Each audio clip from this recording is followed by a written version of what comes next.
জয়ের আগে আমাকে যোগাযোগ করেছে, যখন দেখছে যে নির্বাচনে একেবারেই নিশ্চিতভাবেই এখানে স্বতন্ত্র হিসেবে আমি জয়ী হতে যাচ্ছি, তখন যোগাযোগ করেছে, বলেছে তাদের সঙ্গে বসলে ভালো হবে, আরো বড় কিছু পাবো।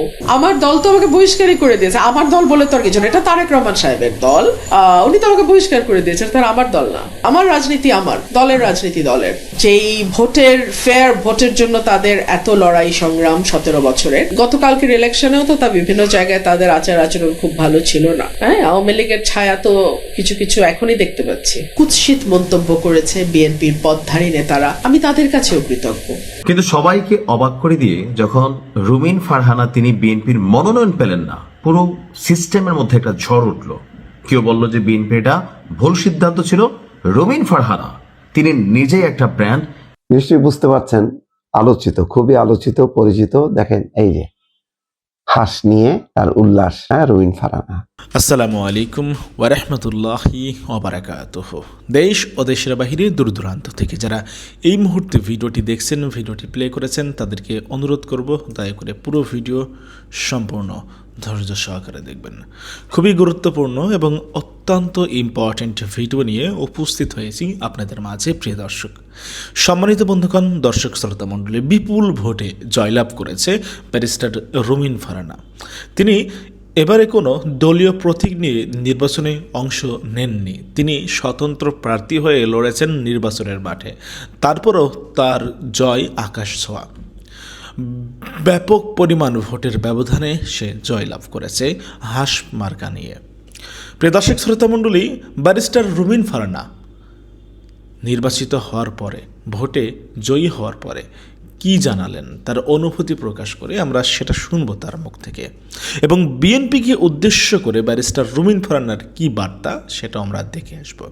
আশা করি সঙ্গে থাকবেন পুরো ভিডিওটি জুড়ে। যদি পারেন ভিডিওটি সর্বোচ্চ পরিমাণে শেয়ার করে দেওয়ার চেষ্টা করবেন। প্রিয় দর্শক শ্রোতা মণ্ডলী, চলুন কথা না বাড়িয়ে ব্যারিস্টার রুমিন ফারহানা কি বলছে নির্বাচনী জয়লাভ করার পরে, নির্বাচনের বিজয়ের পরে। তার যে বিজয়, সেই বিজয় দেখে অনেকে নাকি হিংসা করছে, অনেকেই নাকি প্রতিহিংসার আগুনে জ্বলছে। ব্যারিস্টার রুমিন ফারহানা এই কথাগুলো কাদেরকে উদ্দেশ্য করে আসলে বললেন, সেটাও শোনার চেষ্টা করব, বোঝার চেষ্টা করব রুমিন ফারহানার মুখ থেকে। বিএনপির উদ্দেশ্যে কি বার্তা রুমিন ফারহানার, সেটাও আমরা জানবো। জয়ের আগে আমাকে যোগাযোগ করেছে, যখন দেখছে যে নির্বাচনে একেবারেই নিশ্চিতভাবেই এখানে স্বতন্ত্র হিসেবে আমি জয়ী হতে যাচ্ছি, তখন যোগাযোগ করেছে, বলেছে তাদের সঙ্গে বসলে ভালো হবে, আরো বড় কিছু পাবো। আমার দল তো আমাকে বহিষ্কারই করে দিয়েছে। আমার দল বলে তো আর কিছু না, এটা তারেক রহমান সাহেবের দল, উনি তো আমাকে বহিষ্কার করে দিয়েছেন, তার আমার দল না। আমার রাজনীতি আমার দলের রাজনীতি দলের। যেই ভোটের ফেয়ার ভোটের জন্য তাদের এত লড়াই সংগ্রাম 17 বছরের, গতকালকের ইলেকশনেও তো তা বিভিন্ন জায়গায় তাদের আচার আচরণ খুব ভালো ছিল না। হ্যাঁ, আওয়ামী লীগের ছায়া তো কিছু কিছু এখনই দেখতে পাচ্ছি। কুৎসিত মন্তব্য করেছে বিএনপির পদধারী নেতারা, আমি তাদের কাছেও কৃতজ্ঞ। কারণ তারা যদি এতটা কদর্য আচরণ না করতো, তাহলে হয়তো আমি এত ভোটের ব্যবধানে জিততাম না। তাদের সমস্ত অন্যায়, অবিচার, অকৃতজ্ঞতা সবকিছুর জবাব দিয়ে দিয়েছে। কারণ আপনাকে যদি দলগতভাবে বিএনপি দলের আমন্ত্রণ জানায়, সেক্ষেত্রে আপনার পদক্ষেপ কি হবে? আগে আমন্ত্রণ জানাক, তারপরে দেখা যাবে। আমি শুভেচ্ছা জানাই যারাই ভালো ফলাফল করেছে, দল হোক ব্যক্তি হোক, যারাই ভালো ফলাফল করেছে, ডেফিনেটলি তাদের প্রতি আমার শুভেচ্ছা থাকবে। এবং আশা করব প্রত্যেকেই তার অবস্থান থেকে তার শপথ অনুযায়ী তার যে দায়িত্ব এবং কর্তব্য সেটা তারা পালন করবে। ঘরের মেয়ে, আমি তো ঘরের মেয়ে হলাম ব্রাহ্মণবাড়িয়ার, আমি তো ঘরেই আছি। ঘরের মেয়ে তো বাইরে যায়নি। আমি যদি গিয়ে সিলেটে নির্বাচন করতাম তাহলে বলতেন ঘরের মেয়ে বাইরে গেছে। আমি ব্রাহ্মণবাড়িয়ার মেয়ে, আমি তো ব্রাহ্মণবাড়িয়াতেই আছি। আমার দল তো আমাকে বহিষ্কারই করে দিয়েছে। আমার দল বলে তো আর কিছু না, এটা তারেক রহমান সাহেবের দল, উনি তো আমাকে বহিষ্কার করে দিয়েছেন, তার আমার দল না। অভিমান শব্দটি অত্যন্ত দামি। এটা ভীষণ আপন মানুষ ছাড়া অভিমান হয় না।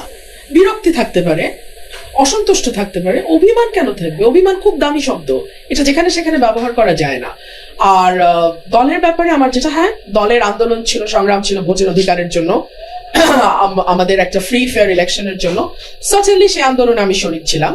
কিন্তু একই সঙ্গে দলের 18 মাসের কার্যক্রমে আমরা দেখেছি কি করে মানুষের কাছ থেকে পয়সা আদায় করা যায়, কি করে জুলুম করা যায়, কি করে জমি দখল করা যায়, ব্যবসা দখল করা যায়, বালুর ব্যবসা করা যায়, কি করে দুর্নীতি করে পয়সা কামানো যায়, কি করে রেন্ট সেকিং করা যায়, তদবিরবাজি করা যায়, কি করে চাঁদাবাজি করা যায়। এখন আপনি কি বলতে চান আমি ওগুলোর সঙ্গী হব? তা তো নয় নিশ্চয়ই। সিম্পল, আমার রাজনীতি আমার, দলের রাজনীতি দলের। আমি আশা করব তারা 2001 থেকে 2006 যে ভুলগুলো করেছে তার রিপিটেশন তাদের হবে না। গত 1.5 বছর তারা মানুষের উপরে যে এরকম একটা মানে নানান রকম ভাবে মানুষকে তারা বিরক্ত করেছে, সেইটার পুনরাবৃত্তি হবে না, এইটুকুই আমার আশা থাকবে। এবং যেই ফেয়ার ভোটের জন্য তাদের এত লড়াই সংগ্রাম 17 বছরের, গতকালকের ইলেকশনেও তো তা বিভিন্ন জায়গায় তাদের আচার আচরণ খুব ভালো ছিল না। হ্যাঁ, আওয়ামী লীগের ছায়া তো কিছু কিছু এখনই দেখতে পাচ্ছি। তো আশা করবো এগুলো কম হবে, থাকবে না। আমি আমার এলাকার সাধারণ মানুষের কাছে ভীষণভাবে ঋণী, আমি দায়বদ্ধ, এবং আমার সমস্ত পরিকল্পনা এখন সরাইল আশুগঞ্জকে ঘিরে হবে। আমি যেটা করেছি আমি আমার দেশের জন্য করেছি, আমি দেশের মানুষের জন্য করেছি। 5ই আগস্টের আগে আপনি ভিডিও ফুটেজগুলো দেখবেন, একমাত্র নোন ফেস কোনো দল থেকে আপনি আমার চেহারা দেখেছেন। আমি 1 তারিখ, 2 তারিখ, 3 তারিখ, 4 তারিখ, 5 তারিখ 24 সাল অগস্ট মাস আমি মাঠে ছিলাম। এখনো ভিডিওগুলো আছে, সবার কাছে আছে। সো আমি যা করেছি আমার মানুষের জন্য করেছি, আমি ভবিষ্যতে যা করব আমার মানুষের জন্যই করব। দল থেকে কি আপনার সাথে এই মুহূর্তে ইতিমধ্যে যোগাযোগ করেছে কিনা বিএনপি থেকে? জয়ের পরে করেনি, জয়ের আগে আমাকে যোগাযোগ করেছে, যখন দেখছে যে নির্বাচনে একেবারেই মানে নিশ্চিতভাবেই এখানে স্বতন্ত্র হিসেবে আমি জয়ী হতে যাচ্ছি, তখন যোগাযোগ করেছে, বলেছে তাদের সঙ্গে বসলে ভালো হবে, আরো বড় কিছু পাবো, মানে এমপির চেয়েও বড় কিছু পাবো, মন্ত্রিত্ব আর কি হতে পারে। আমি না বলে দিয়েছি, আমি বলেছি 12 তারিখের পর যদি কথা হয় 12 তারিখের পর হবে। গতকালকে রাতেও দেখলাম কেউ কেউ ফোন দিয়েছে, হয়তো অভিনন্দন জানানোর জন্যই দিয়েছে, জানি না আমি, তবে সেই ব্যাপারে আসলে আমার কোনো আগ্রহ নাই।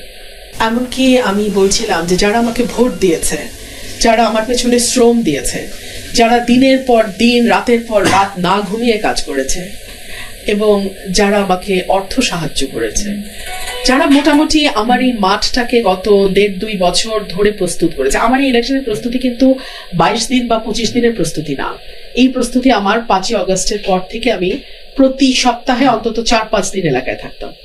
সো এই প্রস্তুতি অনেক আগের প্রস্তুতি, এবং এটা আমার নেতা কর্মীদের প্রস্তুতি। সো এই জয়টা আমার না, এই জয়টা আমার ভোটারের। আর যারা আমাকে ভোট দেয়নি, আমার ব্যাপারে অশালীন কুৎসিত মন্তব্য করেছে বিএনপির পদধারী নেতারা, আমি তাদের কাছেও কৃতজ্ঞ, কারণ তারা যদি এতটা কদর্য আচরণ না করতো তাহলে হয়তো আমি এত ভোটের ব্যবধানে জিততাম না। মানুষ ব্যালটে তাদের সমস্ত অন্যায়, অবিচার, অকৃতজ্ঞতা সবকিছুর জবাব দিয়ে দিয়েছে। আমি এবারের নির্বাচনে 2 জন প্রার্থীর পক্ষে আমার প্রচারণা চালিয়েছিলাম। একজন হচ্ছে তাসনিম জারা, আরেকজন হচ্ছে ব্যারিস্টার রুমিন ফারহানা। তো 2 জনই স্বতন্ত্র প্রার্থী ছিল। তবে আমি প্রথম থেকে বলেছি যে বিএনপির যে প্রথিতযশা রাজনীতিবিদ আছে, যাদেরকে দল মতের বাহিরে গিয়ে মানুষ শ্রদ্ধা করে, তাদের মধ্যে ব্যারিস্টার রুমিন ফারহানা তিনি অন্যতম। একটি উদারপন্থী, হয়তো সহিংস মেন্টালিটির না, অথবা কূট রাজনীতি তিনি পছন্দ করেন না। কিন্তু সবাইকে অবাক করে দিয়ে যখন রুমিন ফারহানা তিনি বিএনপির মনোনয়ন পেলেন না, পুরো সিস্টেমের মধ্যে একটা ঝড় উঠলো।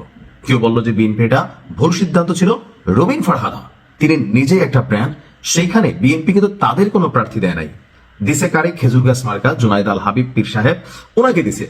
তখনই আমি বলছিলাম যে রুমিন ফারহানা তিনি পাশ করবেন। বিএনপির এই সিদ্ধান্তটা হয়তো জোটের কারণে সেখানে রুমিন ফারহানাকে বলে দিতে হয়েছে, পরবর্তী সময় তিনি বহিষ্কার হয়েছেন দলের বিভিন্ন জায়গা থেকে। যাই হোক, তো রুমিন ফারহানার কপালে কি আছে?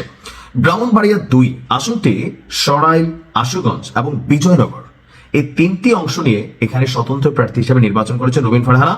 তো 151টি কেন্দ্রের মধ্যে সর্বশেষ যতটুকু আমরা রেজাল্ট দেখছি, এখানে তিনি আপনার নিকটতম প্রতিদ্বন্দ্বী বিএনপি জোটের প্রার্থী জমিয়তে উলামা বাংলাদেশ কেন্দ্রীয় কমিটির সহসভাপতি মাওলানা জুনাইদ আল হাবিব থেকে 3 থেকে 12,000। এখন অনেকগুলো কেন্দ্রের ফলাফল আসছে, কোনটার মধ্যে জুনাইদ আল হাবিব একটু বেশি পেয়েছে।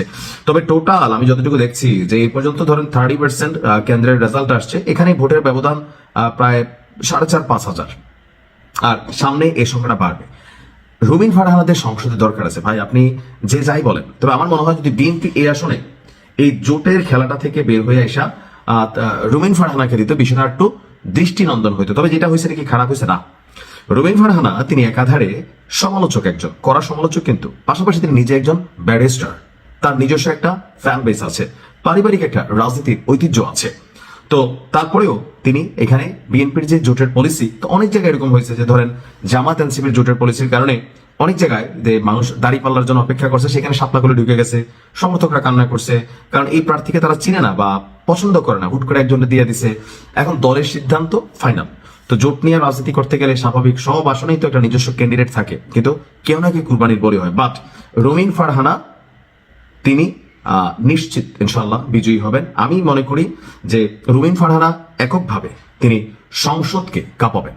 আবার ক্ষমতায় বিএনপি যাচ্ছে, বাকিরা বিরোধী দলে থাকবেন, তো নিজের দলের হইলে হয় কি, বাংলাদেশের কনস্টিটিউশনে বা আমাদের এই রাজনৈতিক দলগুলোর মধ্যে একটা সিস্টেম আছে কি, নিজের দলের বিরুদ্ধে কোনো সিদ্ধান্ত হতে আপনি না করতে পারবেন না। তো এরকম কিছু ফ্যাক্ট আছে। তো সেই ক্ষেত্রে আমার কাছে মনে হয় বাংলাদেশ রাষ্ট্রের জন্য যা ভালো, কল্যাণকর, সেটাই ব্যারিস্টার রুমিন ফারহানা করবেন।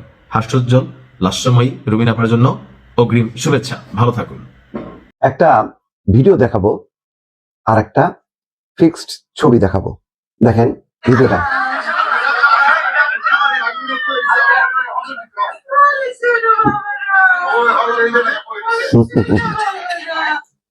নিশ্চয়ই বুঝতে পারছেন, আলোচিত, খুবই আলোচিত, পরিচিত। দেখেন এই যে হাঁস নিয়ে তার উল্লাস, হ্যাঁ, রুমিন ফারহানা।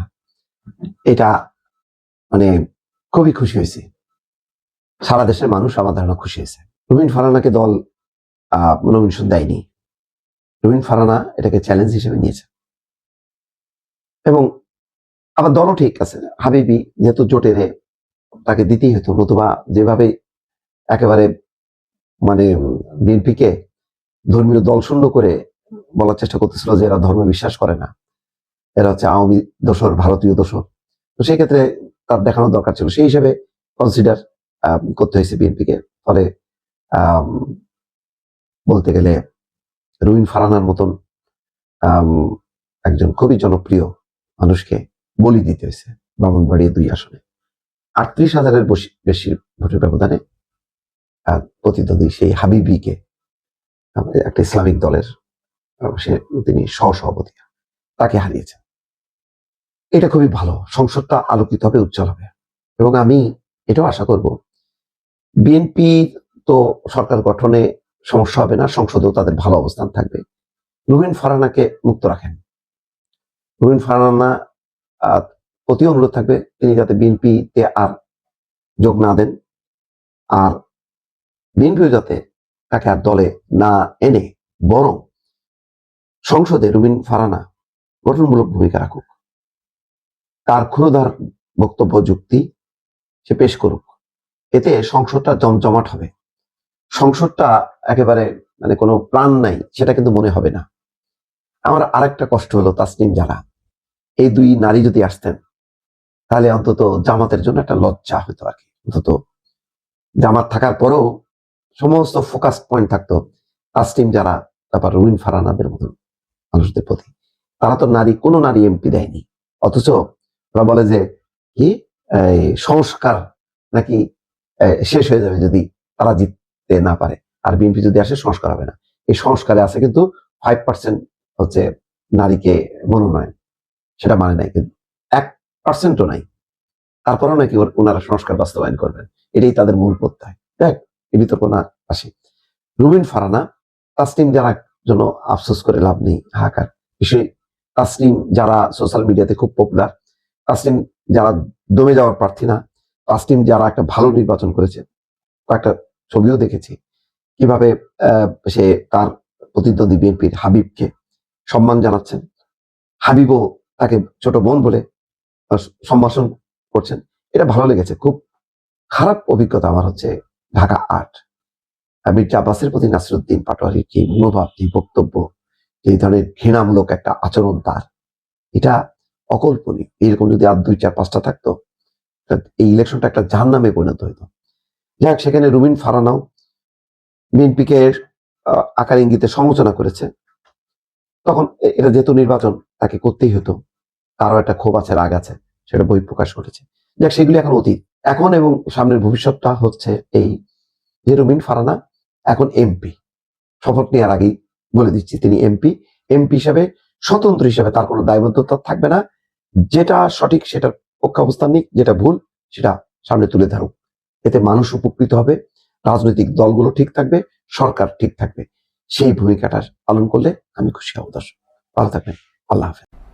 বাংলাদেশ একটা উদার গণতান্ত্রিক ধারায় থাকবে কি থাকবে না এই রকম কনফিউশন যাদের মধ্যে ছিল তাদের জন্য গতকাল রাত এবং আজ ভোর খুবই রিলিভিং ছিল, কারণ তারা দেখতে পেলেন বাংলাদেশ শেষ পর্যন্ত এমন একটা দলের হাতে যাচ্ছে যারা এই দেশের দায়িত্ব পাচ্ছে, পরিচালনার দায়িত্ব পাচ্ছে, তারা উদার গণতন্ত্রে বিশ্বাস করে। আরও সরজা কথা যদি বলি, জামায়াতে ইসলামী জিতে যাবে কিনা, সরকার গঠন করে ফেলবে কিনা, শেষ পর্যন্ত এই ধরনের কনফিউশন কারো মধ্যে ছিল। আমার মধ্যে একদিনের জন্য, এক মুহূর্তের জন্য এই কনফিউশন ছিল না। আমি অন রেকর্ড আমার এই চ্যানেলে, টিভি চ্যানেলে ক্রমাগত বলেছি 151 নয়, বিএনপি 200 সিট অবশ্যই পাবে। আর নিজের একটা প্রেডিকশন ফলে যাওয়ার এক ধরনের আনন্দ তো আছেই, এটা বিএনপি জিতে যাওয়ার আনন্দের সাথে যুক্ত হয়েছে। নাও হতে পারতো, আপনারা অনেকে খুবই চ্যালেঞ্জ দিয়েছিলেন আমাকে প্রেডিকশনের ভিডিওতে যে 2 দিন পর কথা বলবেন। ভুলও হতে পারতো, এটাকে এত এমন করে দেখার কিছু নেই। আমি গণক নই যে আমার এটা নিয়ে ব্যবসা আছে, তাই এটা ভুল হলে আমার ব্যবসার ভীষণ ক্ষতি হয়ে যাবে। তবে রাজনীতির একজন পর্যবেক্ষক আমি নিজের কাছে সৎ থাকার চেষ্টা করি, আর সেটার ভিত্তিতে এটা মনে হয়েছে। এবং আমি তো শুধু একজন অ্যানালিস্ট, বহুবার বলেছিলাম, একজন অ্যাক্টিভিস্ট। আমার সুস্পষ্ট পলিটিক্যাল ইডিওলজি আছে।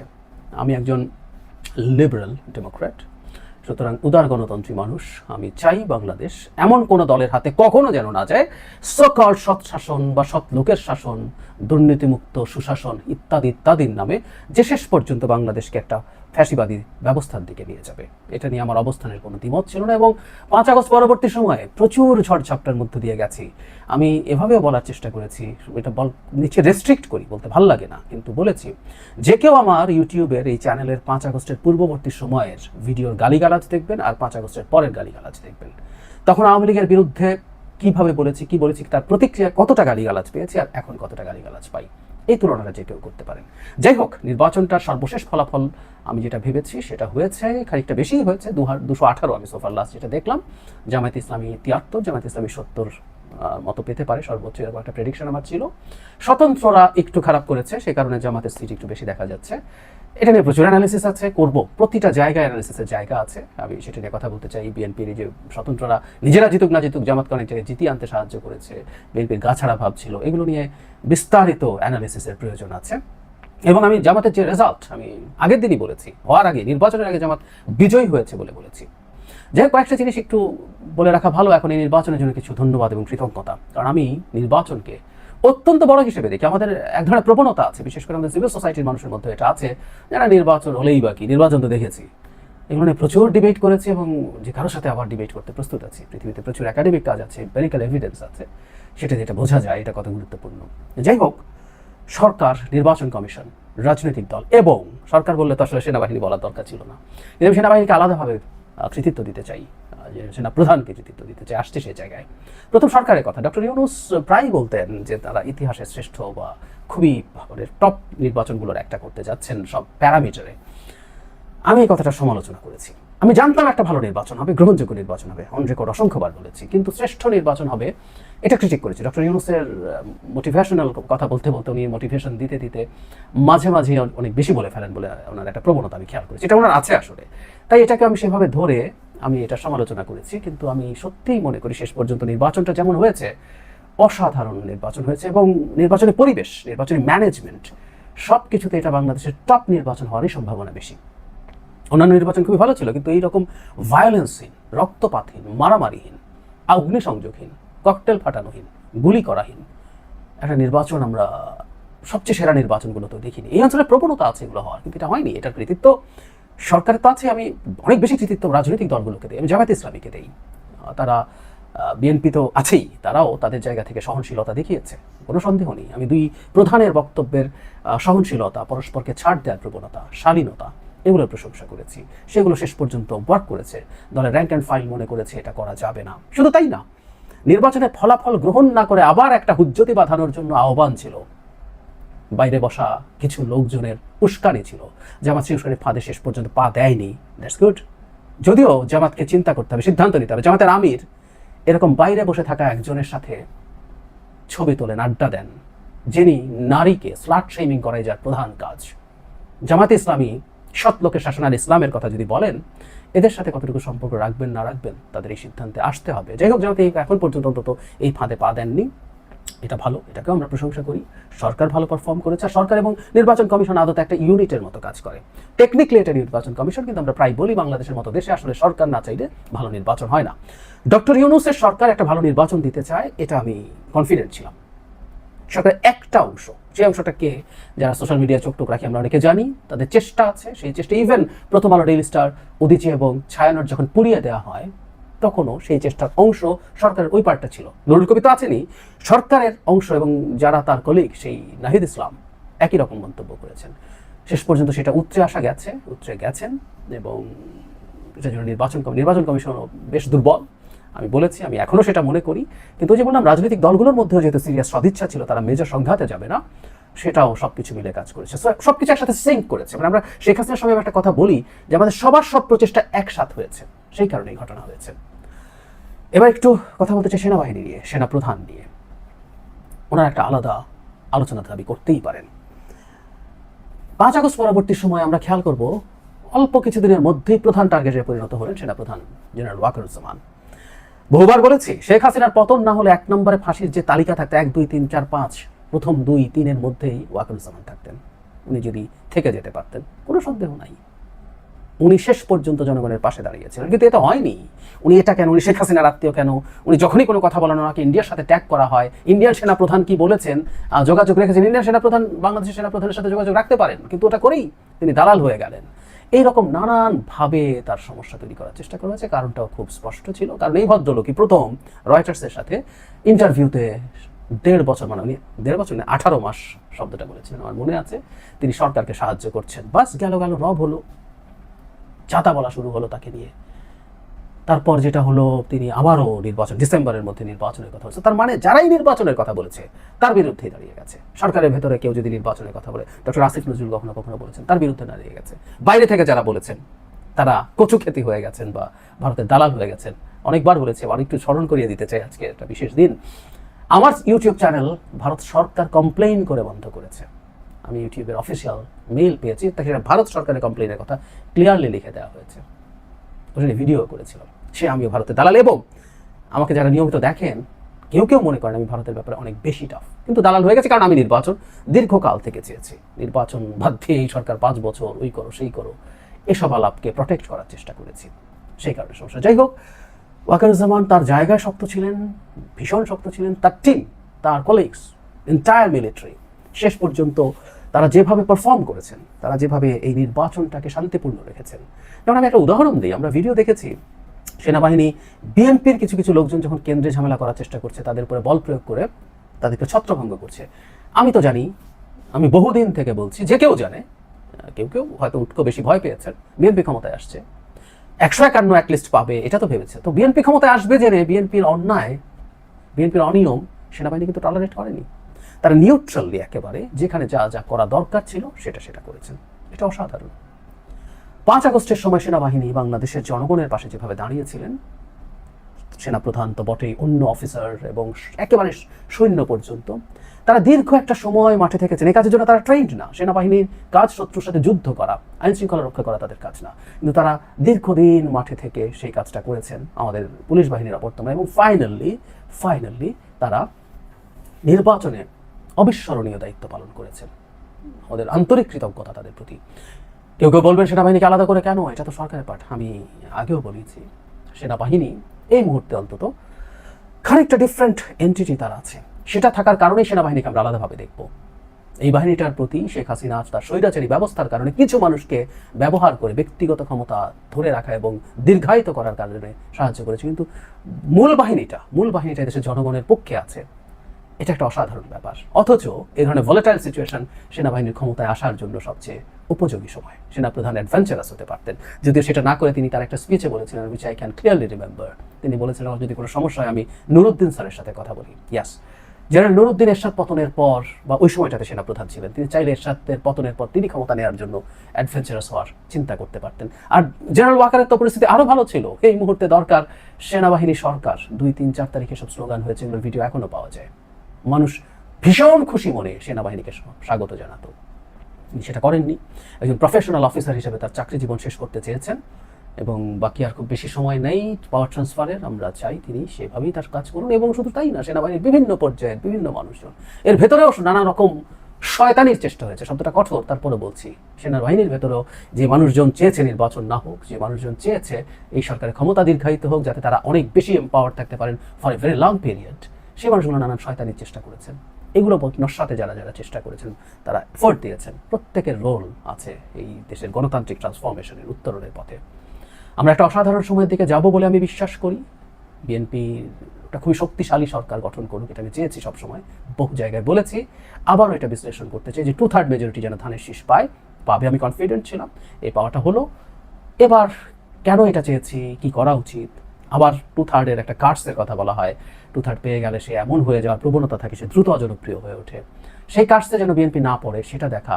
আরেকটা কথা একটু বলে শেষ করি, জামায়াতে ইসলামী যদি বাংলাদেশের রাজনৈতিক ভবিষ্যৎ রাখতে চায়, তাকে গণতান্ত্রিক হয়ে উঠবে। আমি আজ আবার ঘোষণা করছি, গণতান্ত্রিকভাবে জামায়াতে ইসলামীকে যতটা ছোট করে তোলা যায়, আমি আমার বেঁচে থাকাকালীন পর্যন্ত সময় আমি এটা করবো। এটা জামায়াতে ইসলামী না, এনি ইসলামী পার্টি যারা আইডেন্টিটি পলিটিক্স করে।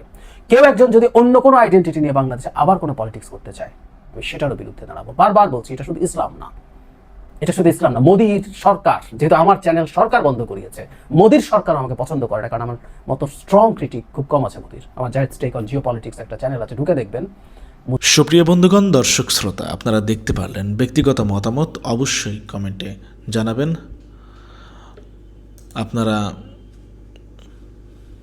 আপনাদের মতামত,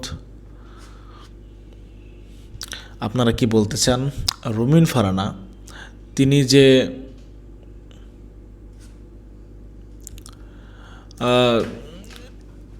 নির্বাচিত হয়েছে, এই নির্বাচিত হওয়ার মধ্য দিয়ে তিনি বলছেন, তিনি প্রমাণ করেছে যে তিনি দেশ ও জাতির জন্য কাজ করেছে, তার এলাকাবাসীর মানুষের জন্য কাজ করেছে বিধায় তাকে আবারও নির্বাচিত করেছে তার এলাকাবাসী, তাকে প্রতিনিধি হিসাবে সিলেক্ট করেছে। প্রিয় দর্শক, আপনারা কি মনে করছেন? আপনারা অবশ্যই কমেন্টে উল্লেখ করবেন, জানাবেন আপনাদের মতামতটা। প্রিয় দর্শক শ্রোতা মণ্ডলী, আপনারা কি মনে করেন ব্যারিস্টার রুমিন ফারহানা সে মানুষের কাজ করেছে, দেশ ও জাতির জন্য কাজ করেছে বিধায় আজকে তার এই জয়? প্রিয় দর্শক, আপনারা আপনাদের মূল্যবান অভিব্যক্তিটা প্রকাশ করবেন। আজকের মতো ভিডিওটা শেষ করতে চাই। ভিডিও শেষ করার আগে